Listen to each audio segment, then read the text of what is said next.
but this morning it's off to Stamford. Yeah.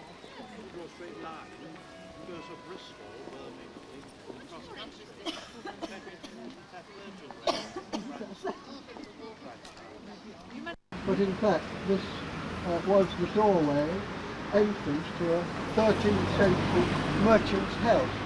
The plaque which is on there has since been proved to be inaccurate. Not by me, but it says something about it being the postern gate, it's not so. The town wall was a bit further down there. They just make the circus hard, like this, very nobly. This was a marketplace around number 4, which I think is that one, was at one time, not this building, but the Guild Hall, which we have here. The Corpus Christi Guild, their headquarters there. If you remember, they provided the money to pay for and then later on, the market restaurant was largely moved into the high street.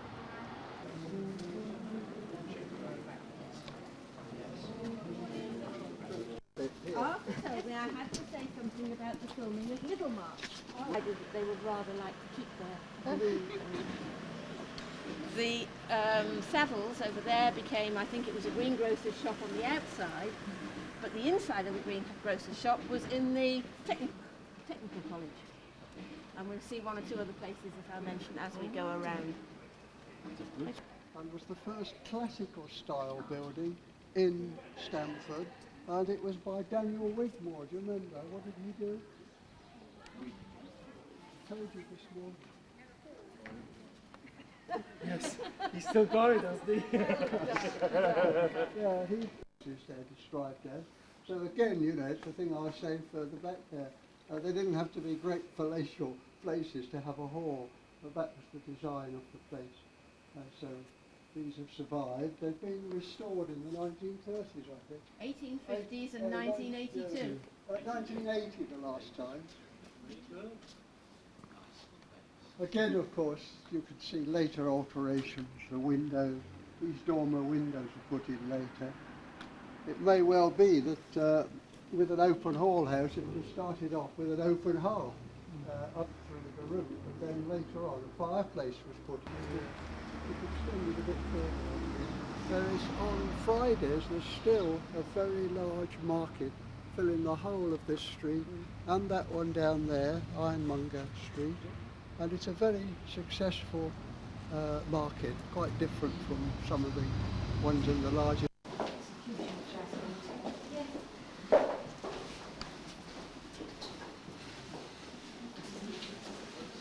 Ooh.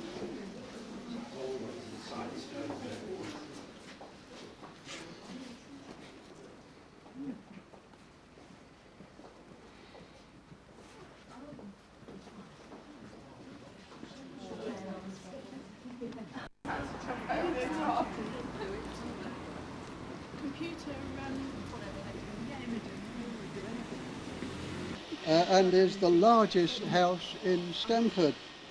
It's 17th and 18th century with alterations around about 1843 when the Marquis of... There was a sheep market and a sheep fair being held here in the early part of this century. Behind us is the Stamford Nursery. Elizabethan. Oh, England's oldest continuously produced newspaper.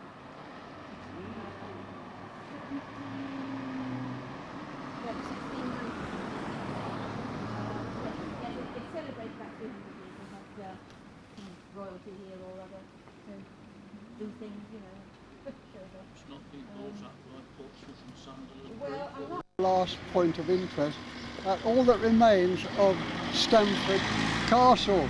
Oh. So this, I did explain last night that there were developments in castles from the rather harsh, uncomfortable accommodation in the keep to build a great hall for lavish entertainment and so on. The great hall was behind this here. So this was the service block, the 3 doors coming out of the hall, similar to the Bishop's Palace, if you remember. So the centre one came through to a kitchen, which must have been somewhere here, another one to the buttery, and the other one to the pantry.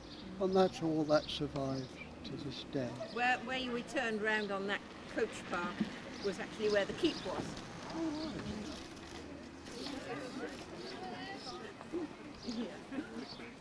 But then on the other hand, looks in concept.